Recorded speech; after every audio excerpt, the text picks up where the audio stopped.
G'day folks, I've been trying to work out why my Pajero leaked water so quickly when I took it in water.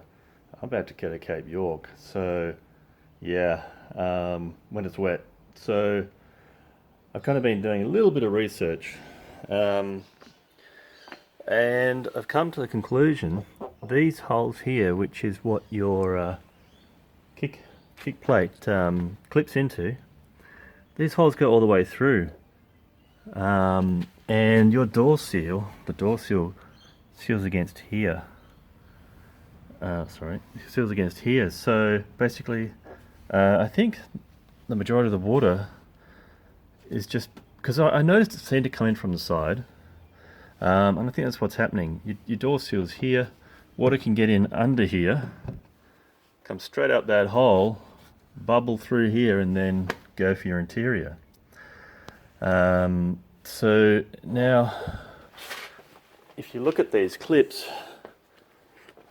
this is for the back kick panel, same issue.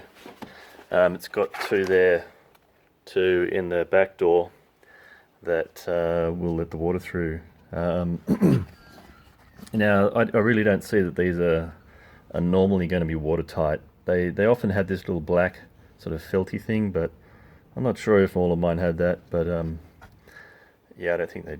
Yeah. Anyway, that obviously doesn't work. Now I thought, well, what I could do is just put a blob of silicone on it, before I push it in, and that would probably seal it. I think that would, because, you have this whole mating surface here.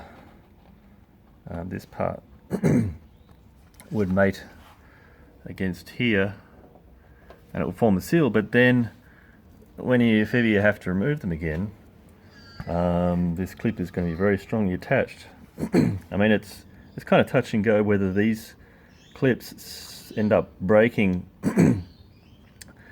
What you'll end up with is, when you take it off, you'll either end up with probably either a clip that's broken and glued in there, which you'll have to, get out, which will be awkward, or worse, this plastic can break sometimes, and then you've got a broken kick plate. I do have some spares, but they look pretty horrible.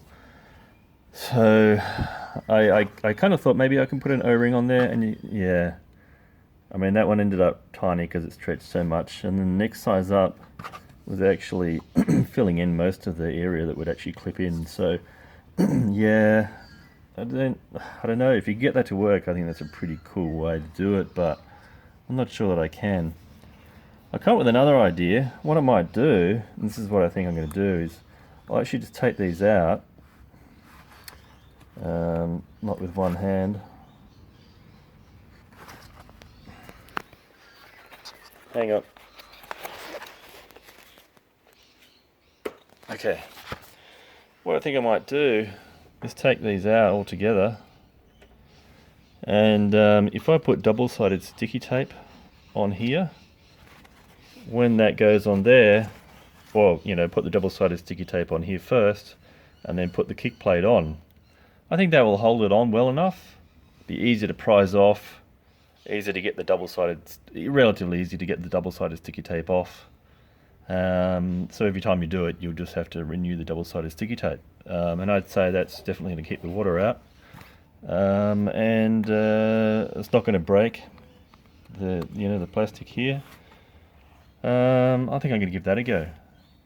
But while I'm here, basically the mega project that's been going on is I ripped out the carpet. This is part 2, really. I ripped out the carpet and I took some photos. I should have done some video, but this was heavily undulating, and I decided that I'd rather make it flatter. There was like a couple of pieces of masonite, and I decided to make it flatter. So I did the ridiculously fastidious job of putting strips into the low points and just building it up until I could get it reasonably flat. I mean, yeah, and I was happy that it's got a little bit of undulation. That would probably stop things slipping around so much. I went up the firewall here, a little bit behind this plastic panel. I've put pieces on here as well, dotted around, and I've painted the first coat of bully liner, so that's why it's all patchy. And so yeah, you can see that I've done throughout the entire interior. Now this was a particularly interesting place because, yeah, a ridiculous amount of low and high points, and so I built in, these used to have a plastic thing which I didn't really like, and once you take away the carpet, yeah, it really doesn't suit. So I've built up all the low points, and yeah, I don't use the rear seats, but I decided to leave these in. Yeah, I mean, I might sell the vehicle at some point, who knows, it's not the plan, but then they might want the rear seats, which this model has. Now I had the choice of a black bully liner or this kind of deep grey.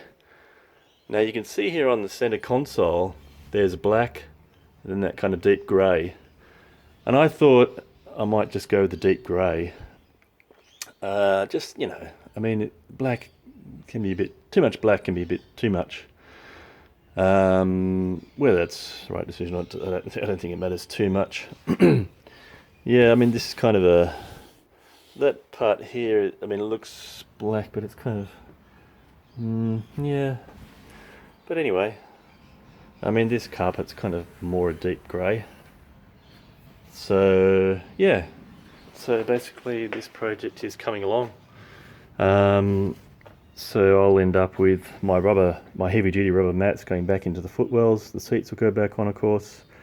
And I've got a kind of a thing which came with my car. It's kind of this rubbery thing which covers most of the floor area, or all of the floor area rear of the seats. So I'll probably end up putting maybe a bit of extra rubber matting for the extra part, or when I don't have the rear seat in, which is almost all the time. Or I've got some carpets, but yeah, I'll work it out. But the bully liner, it's a finished thing. You don't have to run anything on it. That would just be for extra sand deadening more so, and cop the abuse, whatever. So yeah, that's it.